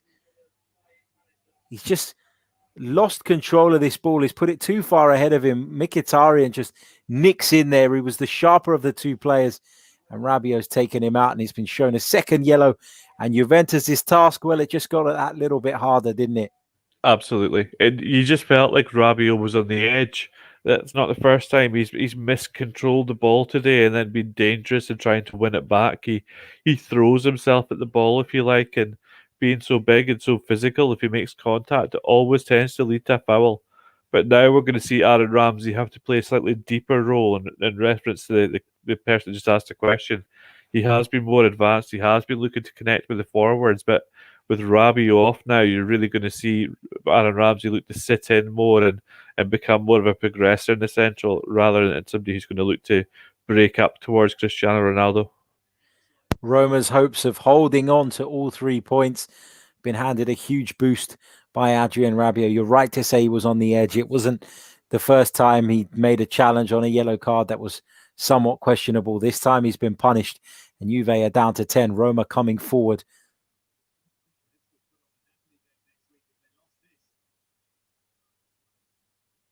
Nice football from Roma on that far side. Mkhitaryan stands it up towards the far post. Juve have it back, and Juve get it clear. Cuadrado looking to push on for Juve. Ramsey picks up this ball, looks to switch the play towards Douglas Costa, but the pass was a poor one. Here's Henrik Mkhitaryan.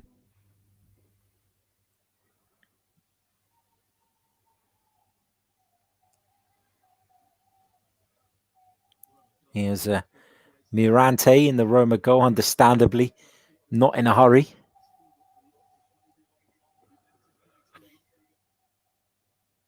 Mkhitaryan just able to keep that in on the far side. He did really well there. Here is Dzeko. Skips past Chiellini. He's got options to his right in Davide Santon. Santon takes a touch. Santon back across. And Dzeko with another glorious opportunity. He can't have been more than 8-9 yards out there. And he's put it straight into Wojciech Szczesny's arms. Yep, again, another opportunity where you want the ball to fall to Dzeko in the centre of the pitch. It was good play. Mkhitaryan did well to catch up with that ball. A nice pass inside to Dzeko. Used the wide option, Santon well, and Santon found him with a reverse pass back into the centre. But again, Dzeko just not there, not convincing with the finish at all. If Juve somehow find an equaliser here, despite being down to 10 men, Roma will be kicking themselves. They've missed some glorious opportunities in this game, particularly in this second half, particularly Edin Dzeko. Here's Ronaldo. You've always got a chance when you've got Ronaldo in your side. Here's Douglas Costa, now on the left, stands it up, goes to the edge of the box. Ramsey will hit it. He sort of kicked it into the ground there, Aaron Ramsey. Not his finest effort. Just seeing a replay of that Edin Dzeko opportunity again. Just doesn't get hold of it. The ball just bounces up, doesn't he? The contact isn't clean. Yeah. And I think that Chiellini does well as well. He makes an effort to get it back across. He makes a lunge to try and block the ball, and that kind of narrows the angle that Dzeko has and able to take the shot. But still, you expect him to at least make better contact on the ball in that situation. It's worth noting as well that Chiellini was the man Dzeko beat in the build-up to that opportunity. So for him to get straight back up, get involved and get back and make that decisive sort of intervention just shows you what a good defender he is and has been for many, many years now.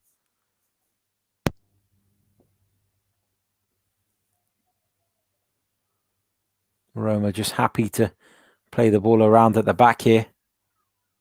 No real urgency to what they're doing in these particular areas of the pitch. Pellegrini back to Mirante.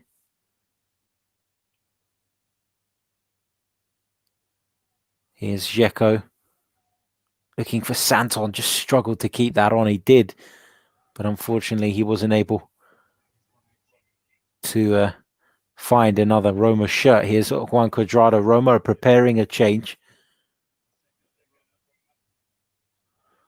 Here is Cuadrado. Artur.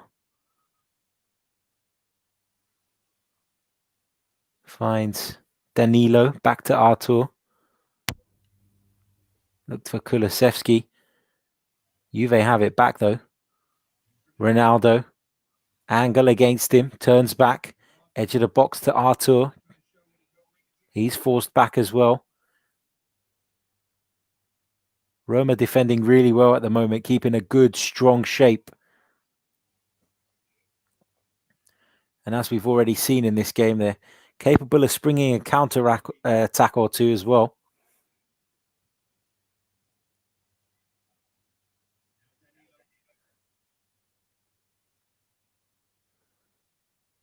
Hooked clear there by Marash Kumbula. And we're going to get that Roma change now. It is Davide Santon who is going to make way. And for Juventus, Ramsey is being withdrawn, it looks like. Bruno Perez coming on for Roma, the number 33, replacing Davide Santon. And for Juve, it's Aaron Ramsey who makes way. And Rodrigo Bentancur, a man we were speaking about earlier on in the broadcast, replaces him. I know it's tactical and all of that, but Ramsey will feel a little bit hard done by, I think, because there's been worse Juventus players out there than him this evening. There have been. I think that his roles perhaps just been a little bit out of sync with his own capabilities and what he does best in terms of his strength. He hasn't seen enough of the ball to feet, hasn't been able to link play in the final third that well, but it makes sense that Juventus make this change and allow Bentancur to come on, and you'll see him and Artur just look to dictate the play now and push Juventus on despite being down to 10 men. And Bruno Perez, who's came on for Roma, is a very good right wing back. And Juve are back on level terms. It's Cristiano Ronaldo with a header. Brilliant work from Danilo on the right-hand side. And Juve are back on level terms. This is 55th Serie A goal. And we talked about the importance of having players able to stretch the opposition like that. You saw Danilo gets the ball wide, being right-footed. He goes down the outside, clips the ball across, and we've seen that time and time again. Ronaldo's ability to hang in the air. He gets great elevation on his leaps. He just guides the header in the net. That is some leap, isn't it, from Cristiano Ronaldo? It's something that he's practiced and that he does better than perhaps anyone else on the planet. That that ability to get that sense of elevation. No defender was near enough to challenge him. It was a great ball from Danilo, but it still had to be finished by Ronaldo. Despite being down to 10, Juve are back on level terms, and that's why they're champions of this league, isn't it, Lee? Because they always find a way. When it looked as though they were dead and buried, 2-1 down to 10 men, Juve have found a way to get back on level terms. And I said it a few minutes ago, didn't I? When you've got Ronaldo in your team, you've always got a chance, and never has that been more evident. No, absolutely. They're so hard to beat because of that ability they have just to create something and make something happen when their backs against the wall. Here is at Cuadrado. Can Juve go on and win this? Here is at Rodrigo Bentancur. Into Cuadrado. Here's Artur.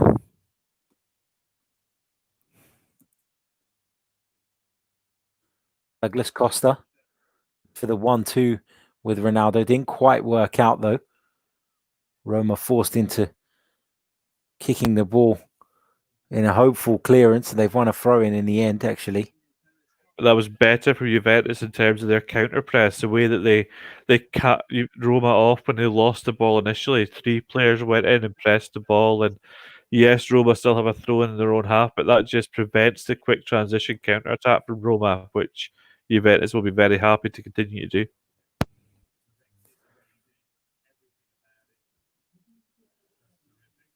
It's going to be a Roma change. They're making another one. Middle of the park, it's Lorenzo Pellegrini making way.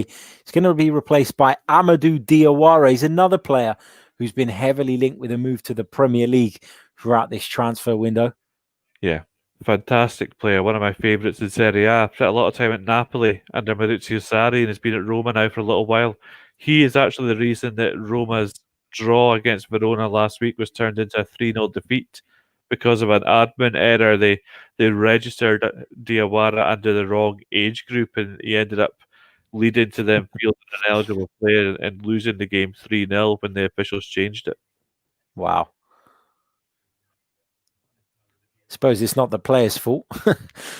No, not at all. He aged a year since between the end of last season and the start of this season, and the officials at Roma didn't register him properly as an over 23, I believe, player.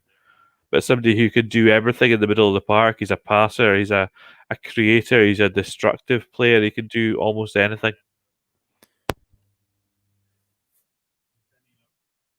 Danilo plays it into the channel. Ronaldo one-on-one with Kumbula. He's going to leave the throw, Ronaldo. He's going to let one of his teammates take it. Although he is superhuman, Ronaldo, you wouldn't put it past him having a good throw-in on him as well. Oh, he's so interesting. I know there's a lot of debate between Messi and Ronaldo, and I certainly fall very firmly on the Messi camp in terms of the player that I value the most in world football. But you can't deny the amount of self-work that Ronaldo puts into his game in terms of his own physical preparation, in terms of getting better at the game. He's created himself. He's created this player that you see before you. Whereas with Messi, I think a lot of it is pure natural talent. Ronaldo is the sum, if you like, of all the efforts that he's put in throughout his career to become this single-minded player. A couple of you in the live chat asking for the score. The score's been rolling across the bottom of the screen throughout this broadcast, guys. Here is Cuadrado. And of course, you've now lost your bet, Harry. Yeah, I have. And do you know what, Lee? I said to myself that if I got to the 75th minute, I would cash it out, but I didn't get there in time. It was with the some of the earnings from my little win on AC Milan earlier. I went with an Asian handicap -1 on AC Milan, and of course they won 2-0. Which is a decent little earner. I think it's clear to see already that Bentancur's made a difference in the Roma midfield. You obviously talked about your surprise that he wasn't part of the first team. And already you can see that he's dropping deep, demanding the ball, progressing the ball. he's already looking like the best midfielder that we've seen on the pitch with Juventus tonight. I just think he's a much better player than both Adrian Rabiot and Weston McKennie. I think that's something that's, there's no doubt about it in my mind. Bentancur is a better fit. Whether he's perhaps not fully match fit, whether there's something else going on, it's hard to tell at this point. But certainly, if anybody knows a midfielder, it's Andrea Pirlo. Indeed, one of the best of his generation. Pedro was caught there by Bentancur. He wants a free kick. Roma want a free kick, but the referee waves play on. Here is Amadou Diawara being linked heavily with my club, Arsenal, in the event that they're unable to fund a deal for Thomas Partey or Houssem Aouar. But we'll have to see what's going to happen with all of that. I'm sure we'll talk about it in a bit more detail during tomorrow's live watch-along of Liverpool versus Arsenal. Here is Diawara. Put into the box by Spinazzola. There was a couple of Roma players waiting at the far post there, but none were able to turn it in. That was better from Roma, though. They were patient. They worked the ball across the face of the Juventus box, and when Spinazzola gets the ball, he weights that ball perfectly towards the back post. Two Roma players were just inches from making contact. I think that's Pedro, certainly one of them, and perhaps Bruno Perez, who's just came on, play the right wing-back position. So danger signs for Juventus. They need to be careful. They need to be better defensively to deny those spaces. You can see Diawara pressing really, really high up the pitch and aggressively. Artur has done really well not to lose possession there. Yeah. But he had no choice in a position of such danger. Here's Mkhitaryan. The key thing, though, was that Diawara didn't give away a foul when that press. He was aggressive. He was after the ball, but he just forced a bad pass from the Juventus player. He did. Here's Danilo. Diawara again being a nuisance. Juve have the ball back though as Chiellini plays it out towards the right-hand side. It's back with Roma now though. You see Roma have just turned it up on a little bit in these last few minutes. I'll be disappointed to have been pegged back for a second time this evening. Here's Bruno Perez. Here is Veretout, Diawara now. I think we've seen Veretout play the majority of the second half in a very deep position. He's starting to press up now towards the Juventus goal. Obviously, Roma are aware that the time's running out if they want to take advantage of Juve being down to 10. I think we were talking about Bentancur making a difference for Juve. I think Diawara's made one for Roma as well. Yeah. He's a very different type of midfielder to Pellegrini, who he came on for. Pellegrini's a good player who can play various roles for Roma, but Diawara as a midfielder, as a pure midfielder, just gives you something extra, I think. It's going to be a Juve free kick by the looks of it. Bentancur moved the ball on and then he was almost clattered by Gianluca Mancini.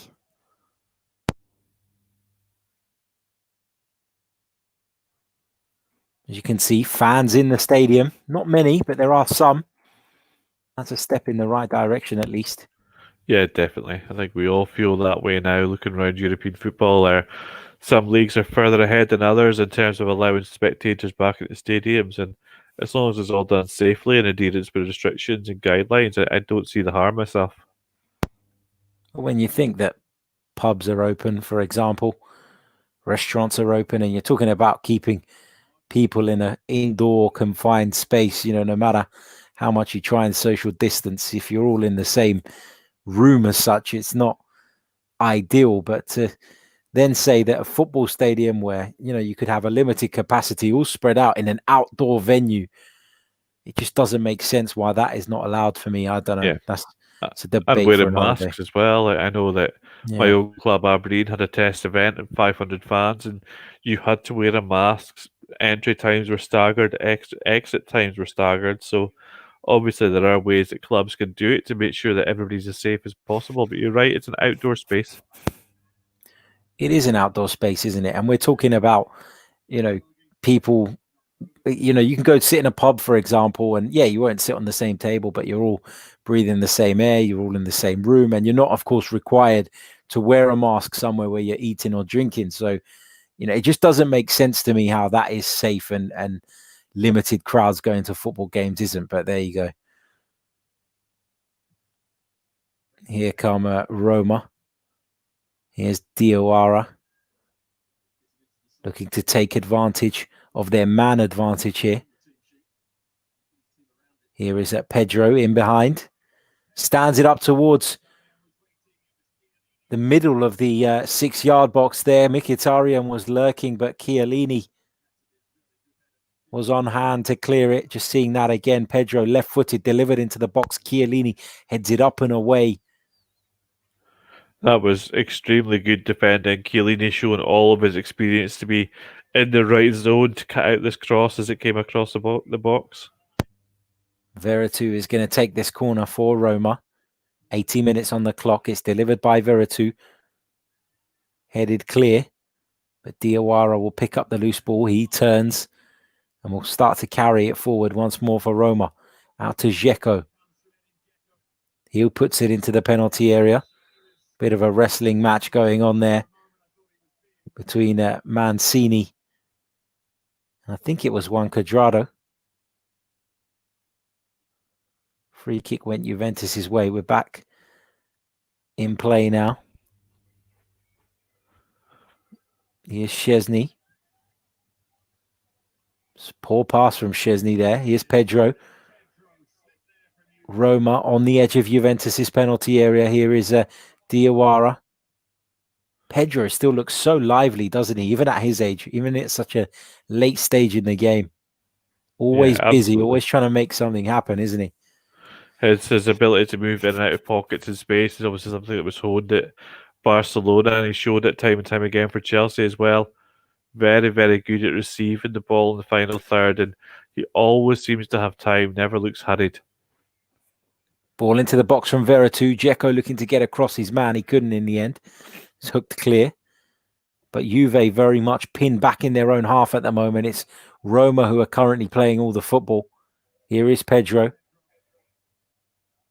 So comfortable with both feet as well, the former Barcelona man.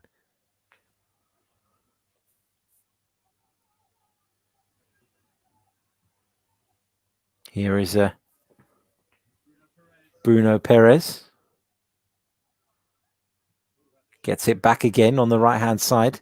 This time he'll cross. It's in towards Dzeko. Heads it down to Pedro on the edge of the box. Swings his left boot at it, but it was always rising. It's over.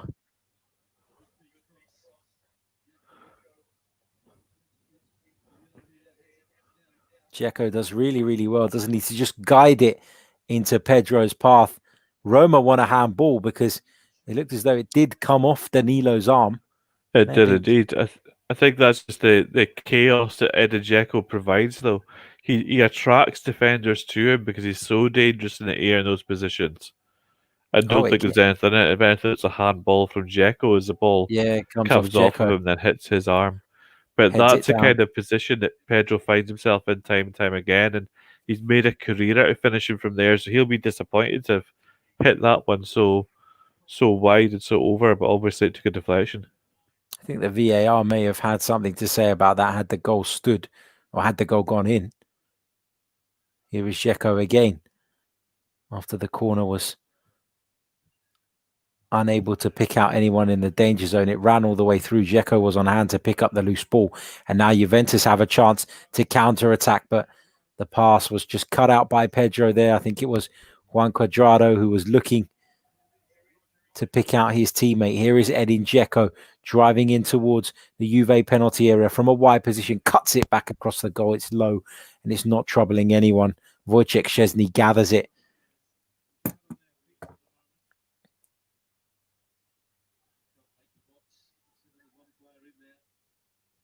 Does anybody have what it takes to go on and win this?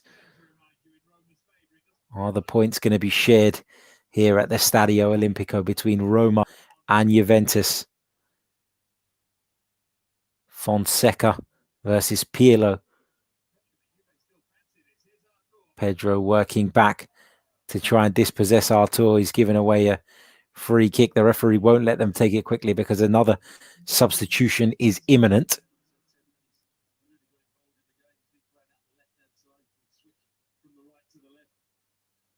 Artur's very good at protecting the ball, isn't he? Yeah, it's something he excels at. He keeps his body in between the ball and the defender very well, and initiates contact and takes contact well to create opportunities for his side. I've been impressed with Artur since he came on. I think that's Frambotta coming on now for Kulusevski. Frambotta was a surprise choice in the starting lineup last week. Sorry, somebody who was considered the fourth choice left back at Juventus all of a sudden found himself in the starting lineup.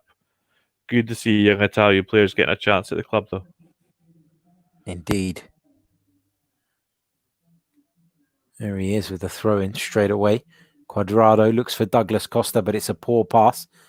And that's another poor pass, this time from Spinazzola. Gets it back, though. After a somewhat fortuitous string of events, here is Roger Ibanez, now Diawara. It's the late challenge there from Frambotta. Went into the back of the Roma substitute.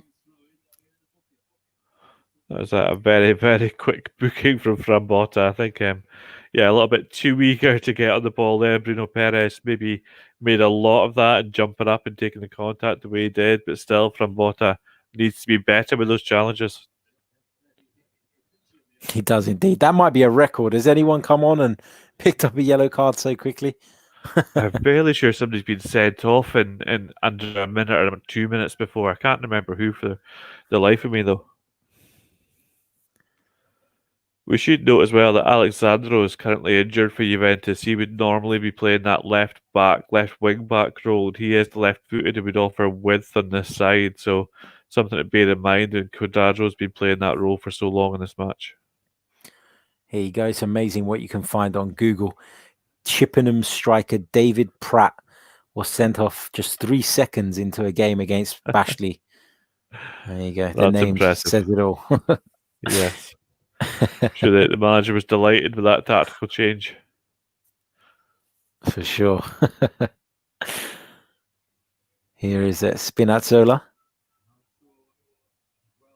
Dzeko and Mkhitaryan look as though they're starting to run out of energy. They're running on empty by the looks of things. Yeah. It's always interesting when a game of this magnitude comes down to this point and it's still even. You know that you're now at the point where one little moment of quality or one defensive error is all it's going to take to separate the two sides, and both sides become a little bit more aware of that, I think, in terms of game state, and they're less likely to throw multiple players forward.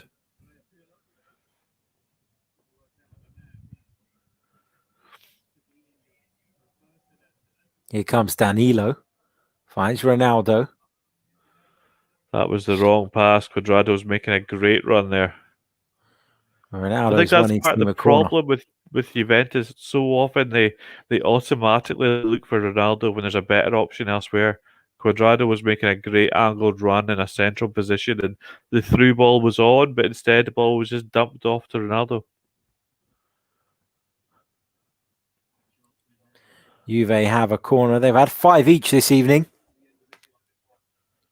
Chance for Juventus to maybe steal all 3 points, and it would be a steal, wouldn't it, given they're down to 10 men, given they've not played very well at all tonight.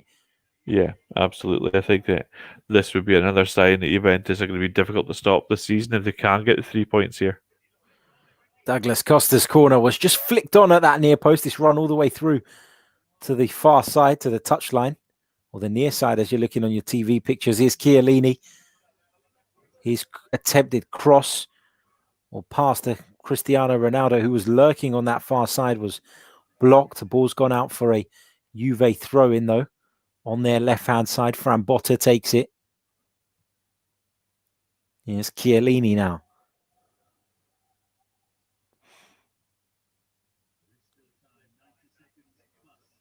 Danilo. Juve in possession around about the halfway line. Bentancur. Here's Douglas Costa. Always looking to come inside on that left foot of his into Ronaldo's feet, but the defender did really well to get a foot in there, and Roma have it back. Here is at Kumbula. I think it's difficult to criticise a player like Ronaldo. I mean, once again tonight he scored both the goals for Juventus, but sometimes his overall contribution just feels a little bit lacking. And tonight's been one of those occasions when his output in terms of where his touches have been and what he's created from them has been slightly poor for Juventus. I think they need more from him. And we know he's capable of more as well. That's the thing. Yeah, absolutely. His role's changed though in the last few seasons as he has got older. Yeah. He's more focused and more centrally focused, more focused just on goals, I think. And obviously he's now chasing Ali Daei's record, the Iranian forward at international level. I think he's only behind the Iranian in terms of how many goals he scored for Portugal. So a lot of interesting narratives will follow Ronaldo towards the end of his career. We know just how obsessed he is with being the best and being regarded as the best as well. He's such a different player to that player that we saw come to Manchester United originally. When I remember him making his debut, I remember it vividly when he came on as a substitute, and it was all step overs and flicks and very little substance. And gradually, the way that he has reinvented himself as a player it's been fascinating to watch. He had a terrible haircut back then as well. Yes. Here comes the delivery from Douglas Costa. Looked as though Mirante was going to gather that, but Dzeko wasn't taking any risks. He's headed it clear, and Juve have another corner by the looks of it. We're deep into stoppage time, a minute in. There are 3 added. Here's Douglas Costa again, left-footed towards that far post area. Chiellini heads it down. Ronaldo looking to make something of the loose ball, but the referee's blown up for something.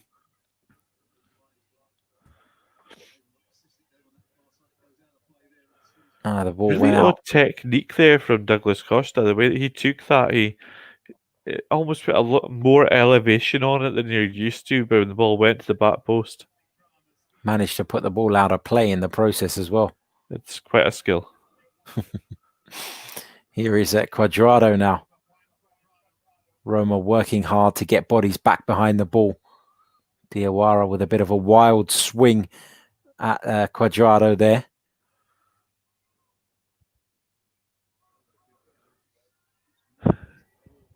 Certainly didn't get any of the ball. Here's Chiellini. Into Frambotta, infield to Cuadrado. He's under pressure. 3 Roma bodies around him. He's done well to win his team a free kick. Just a minute of the stoppage time remaining here at the Stadio Olimpico.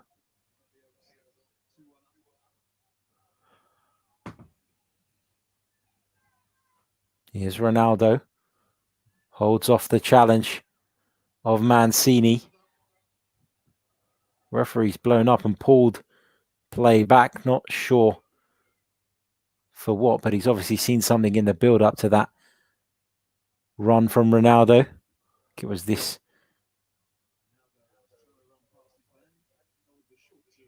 I'm just waiting to try and work out what exactly it was that the referee has blown up for here. Something that occurred a lot deeper, though.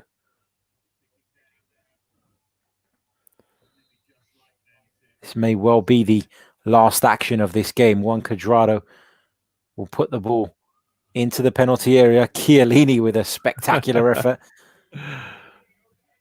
If Chiellini scored an overhead kick from 16 yards to win the game, I think I'd have seen it all, to be perfectly honest. Full-time whistle's gone here at the Stadio Olimpico. Couple of goals from Jordan Veretout and a couple of goals from, surprise, surprise, Cristiano Ronaldo have ended it here in a draw. Both teams take a point each. Juventus weren't at their best, but Roma, they weren't great for the whole game either. They had spells. They impressed in periods, but they didn't manage to maintain that level of intensity throughout. Juventus took advantage, and despite being down to 10 men, they'll see that as a very, very good point, I think. Thank you very much, guys, for joining us. We'll be back tomorrow night. Don't forget for our live watch along of Liverpool versus Arsenal from Anfield. So looking forward to that one very, very much. And I'm delighted to say I'll be joined by Lee once again and Cam Megan. So we'll be bringing you a full analytical package to that one. Not one analyst, but two for you guys to enjoy. We'll be back very, very soon. Until then, take care. Ciao.